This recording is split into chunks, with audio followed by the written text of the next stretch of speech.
Hi Flosstube, my name is Haley. Welcome to my channel. This is primarily about cross stitch. I go by Peregrine Stitcher on YouTube and Instagram, and this is my third floss tube.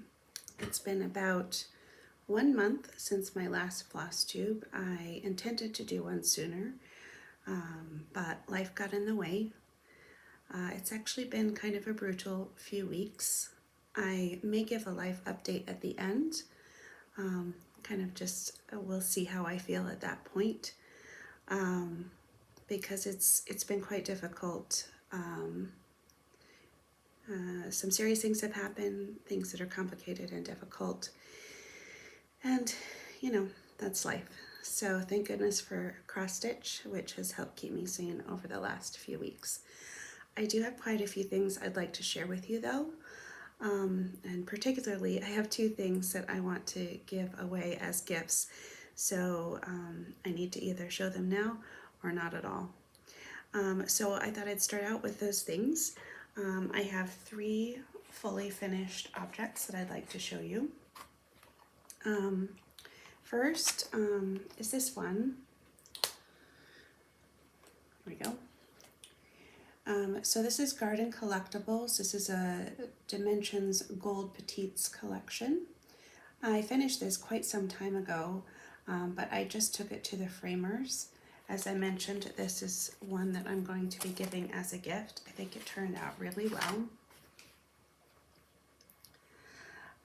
It's very small, but this is incredibly intricate and detailed. It actually is one of the more complex charts I've ever done, but I love the way it turned out. I love the colors and the way the red pops out with the matte.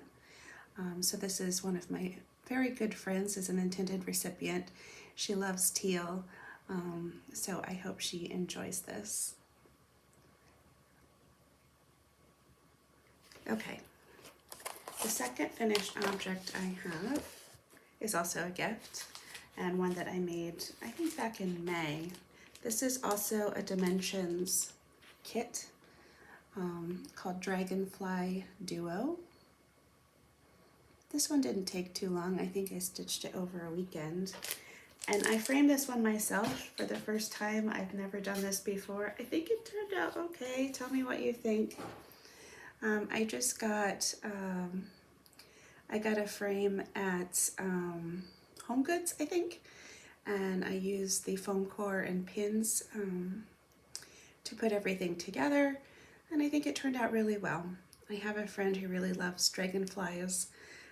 They symbolize transformation, and I met this friend at a place where we both were having a transformative experience, and so I just like the fact that there's 2 dragonflies, and I think she'll really like this and enjoy the colors. Hopefully you can see that. So again, another great chart. And then the other work that I got back from the framers was Strawberry Fields Forever. I showed this on my first YouTube video, and I'm really excited with how this one turned out. So this is what it looks like. I just think the frame is amazing. This big chunky antique wooden frame I think looks perfect for this particular chart, and it looks awesome hanging on my wall. So really excited to have these 3 finished objects, and I just wanted to share them with you. Okay. In addition to those 3 finished objects, I also have a few finishes to share with you. The first one is Jane Elizabeth Milner. So this is the bonus chart that comes with Rose Ada Featherstone. And I decided to to stitch this early in December. I was having a really tough week at work, and I just wanted to do an alphabet, just something simple that could take my mind off the stress at work. And so I did that. This is how it turned out. And this is just very sweet. I love the colors, the simplicity.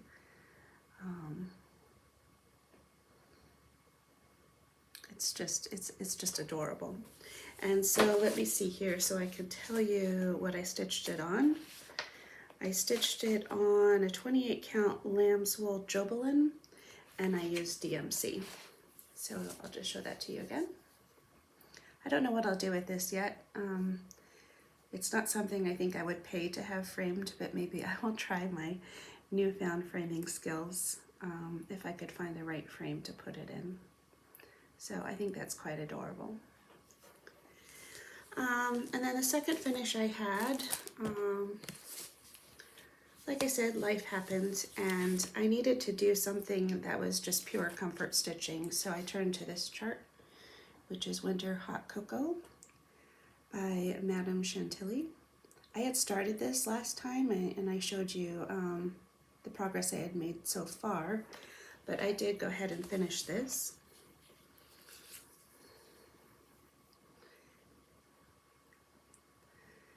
And I think it just turned out really cute. It was a joy to stitch, just lots of block colors, although you do have to be careful when you're stitching large blocks of the same color. It's very unforgiving, so you have to be careful with your stitches, especially on that fox. You have to be careful of knots and things like that. But I think this turned out really well. And again, I don't know, I was thinking of making this into a flat fold, but I probably won't do that until next winter. And so let me see here, I can tell you what I stitched it on. That was on a 30 count legacy linen and pecan shortbread. So those were my two finishes, and then I just had a few whips to show you. One of them is I wanted to do a temperature chart for 2022, and so I picked one from Stitching Mommy's website, the butterflies. I had some leftover white Aida, so that's what I decided to start stitching on. And I had intended to just do a couple butterflies so that I could get started in January. But as I got through the first two, I started to wonder if I was going to be able to fit all four on this piece of fabric. And so I went ahead and stitched all the way across to all four. And you can see I was really playing chicken with it. I have like 3 stitches left. I think it's okay because this is not something I probably will frame, but maybe keep in a scrapbook or something. And I think I'll be fine. It's 4 across and then 3 down. So I have plenty of room for the 3 down. So I'll look forward to doing this. You know, I think it will be kind of interesting to track global warming as it happens and kind of have something like this as a record.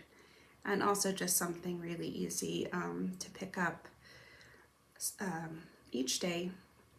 I realized from watching my last YouTube videos I need to stop saying so I will try not to do that. There I did again. So, oh my gosh, okay, don't think about it. Okay, this is something I will enjoy working on in 2022. And I hope it's something that we can continue to do in future years. The other whip that I actually spent a fair amount of time on, and apologies for the zipper here, is Anne Thomas 1854. And I made a fair amount of progress on this. I'll show you the right side. Get the cat hair off if I can. So last time I showed you I had just done the center bird and you know, most of this central wreath. So I finished that and then started over to the side. I did this motif and then worked my way up on this border. This is just gorgeous. I mean, look at that border, all those colors. It's really complex, not for the faint of heart. A lot of color changes, but really enjoyable to work on, and I think it's just coming out really well. This is on Fox and Rabbit Ballet Slippers, 36 count. Again, I think this fabric is perfect in terms of the color for this particular chart, and I'm looking forward to working more on it. But I got to a good stopping place. This border basically, you know, kind of repeats itself on each corner, so I thought this was good. Let me show you what the whole thing looks like. It's a Hands Across the Sea chart, so you can see the whole thing. I haven't decided yet what to stitch in terms of the text at the top. It's a bit dark, as these often are. I mean, I think this would qualify as an angsty bird. Whatsoever thy hand findeth to do, do it with thy might, for there is no work, nor device, nor knowledge, nor wisdom in the grave whither thou goest. So I think I will just leave that to the end and decide at that point whether I want to use that text or perhaps substitute something else. But this is a beautiful chart, and I'm really enjoying working on it. And then the last whip that I've been working on just recently, I just started it actually on Christmas Day. This was supposed to be a January 1 start, but then I realized that I have too many other things planned for January. So I decided to start this early. So this is Rose Ada Featherstone from Hands Across the Sea.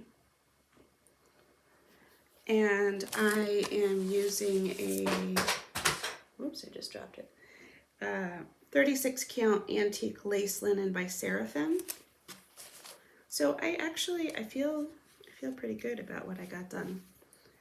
I did the entire border and then started filling in some of the buds along the border as well as one of the motifs. The thing that scares me the most about these reproduction samplers is always the border, and I'm always so worried that it's not going to meet up. I just have this paranoia about it. So I try to get that done first and out of the way so then I can just relax and do the rest of it. And in fact, you know, it didn't meet up. It was half a stitch off, but I just fudged it. Hopefully you can't tell where it was. I think it's okay. So now I can do all the fun stuff. I love these colors in this border. It kind of reminds me of fruit flavored Lifesavers. It's just very colorful and happy. So I'll probably work on this the rest of this week, see how far I get, and then start my January 1 starts on the weekend. So yeah. Oh, a shout out related to this. When I took this out on Christmas Day, I had ordered the kit from Hobby House Needleworks, and I had ordered it with the overdyed cotton floss pack. But when I went to look through all my materials, I realized I didn't have the conversion chart. The actual chart only contains the conversion for Soie d'Alger 103 and DMC. It doesn't contain a conversion for overdyed floss. And so I wasn't quite sure what to do. I ended up just doing the border, which I was going to do anyway, and I could tell the green I needed to use because there were 2 stains of that. But I sent an email to Hobby House Needleworks, not expecting to hear back from them, you know, until sometime this week. But she emailed me back on Sunday morning with the conversion, which I thought was so nice. She absolutely did not have to do that, and I really appreciate it. They are actually, I wouldn't call them my LNC, but I would say it's the closest. I live about 2 hours from Hobby House Needleworks. I haven't been there in person. I just order online, but I would like to make a trip sometime soon to go check it out. They obviously have fabulous customer service. And there are a few projects that I would like to kit up, that I would like to actually see the linen with the thread so that I can pick out what I want to do. So that's what I'm working on this week. In terms of future plans, as I mentioned, on January 1, I am all kitted up to start Elizabeth Eyles. So I'm looking forward to that. Another border I'm going to have to start. But this one should be a lot of fun.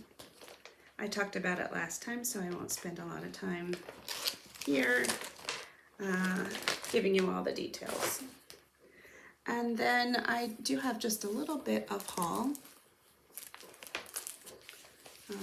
So I was really excited to get this. I ordered this project bag from Evertotes. I just love it. It's this beautiful winter scene with the chalets and the sleighs. It's just adorable. I love it so much. And it came with this smaller accessories bag that goes inside, so that's adorable. And then it also came, I got the pack that included a pack of floss from Leo and Roxy, which I love, and then some charts from Jeanette Douglas Designs. So really looking forward to using that project bag. And then I got a few more charts for this year, 2022. I got Redbird Sampler, which I plan to start. I got the 2 new Modern Folk Embroidery charts. I'm not going to try to say the name of the person. Garrett Brookhouse. These. This is what I got. They're similar. And so again, I have these kitted up with the floss. I don't have the fabric yet. This is one thing I'd like to, you know, go to an LNS and actually take the floss with me and look at the fabric to make sure it's going to work right. And then I also signed up to do the, I don't have anything really to show you, but I did sign up to do the Modern Folk Embroidery 2022 SAL. So a lot of fun things to look forward to. It's just a quiet week for us. My work is closed between December 25th and January 3rd because I work at a college. And so that's really nice because I have some time to breathe and just catch up and get organized. So that's basically it in terms of what I wanted to share with you for stitching. And so, yeah, I guess when it comes to life updates, you probably can tell I'm not my usual self. It's been, like I mentioned, a really difficult few weeks. The work is always stressful in December, so that was a layer, certainly, of what was going on. But then on December 7th, my dad passed away rather unexpectedly. His health had not been good for a long time, but nonetheless, it was unexpected that he passed, and I wasn't there. And you know, this is sort of where it gets a little complicated. I had mentioned in my last video that I've been estranged from my family for several years, about 5 years. So I had not seen my dad in that time. And so apparently he had gone in for procedure the day before on his heart, and the procedure went well, but then at night he went into cardiac arrest and ultimately passed away. So I didn't know he was going in for the procedure. I was not called when things went awry. My family did call me the next day to let me know that he had passed. So that's been really difficult. especially given the circumstances. And then, you know, after that, it was really difficult with knowing that my whole family was in town and together and not being able to be with them or be involved in making the arrangements, grieving together, that sort of thing. So they did invite me to the graveside service, which was about a week later. And, you know, it was standing next to my father's grave. It was the first time I'd seen my family in years.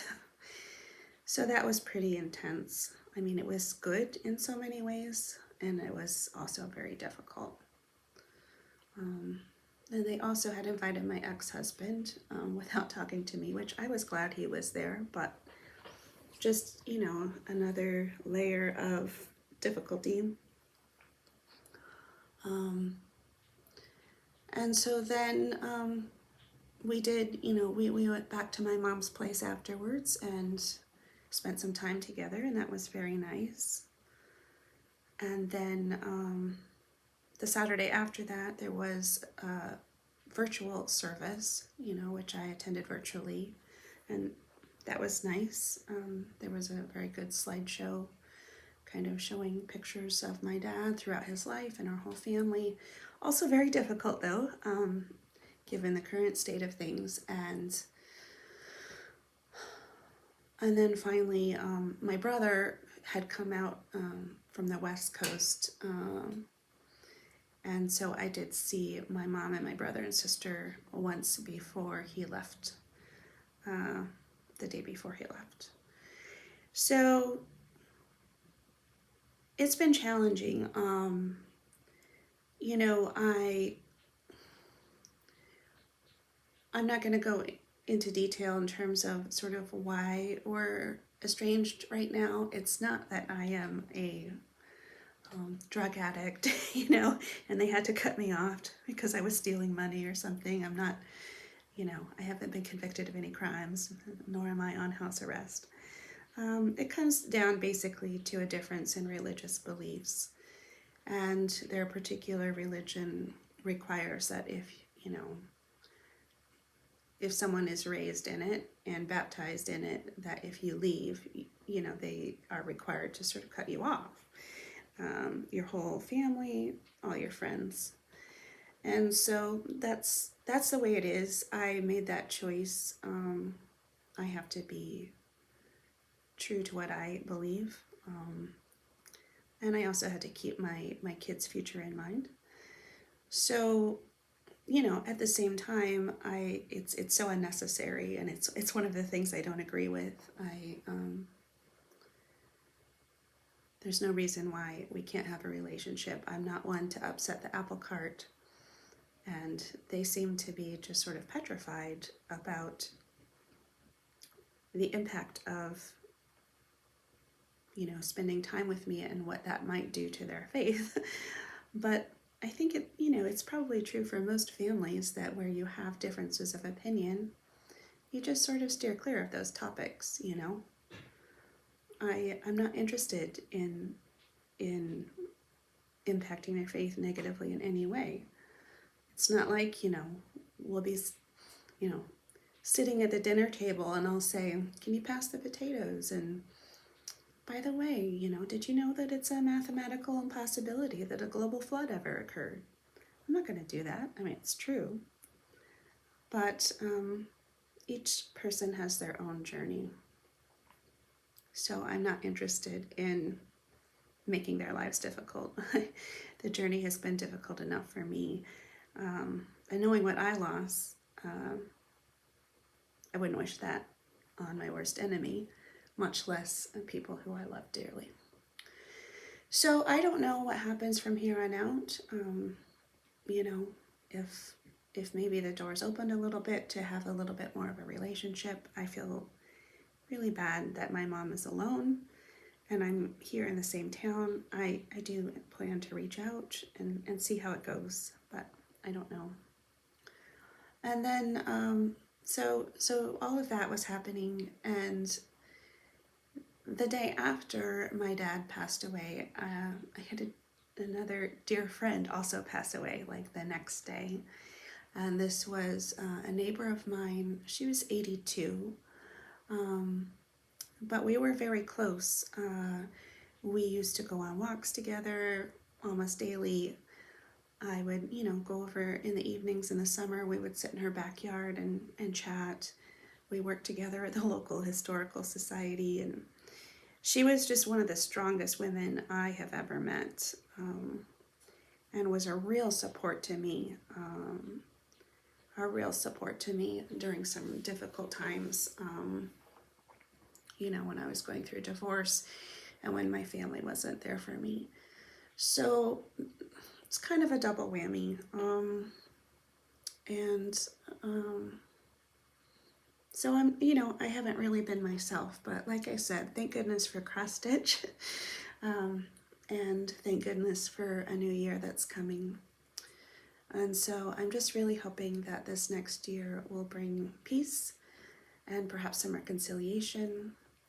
And I am wishing the same for everyone. So I'm sorry if this is a little bit of a downer, but it's what's going on. And I don't know if I'll end up posting this. Maybe I will. Maybe I won't. But it was good to just share it and get it off my chest. Perhaps some of you have had similar experiences. Anyhow, I hope you all are well and staying safe, and that you have had some time to rest and spend time with family.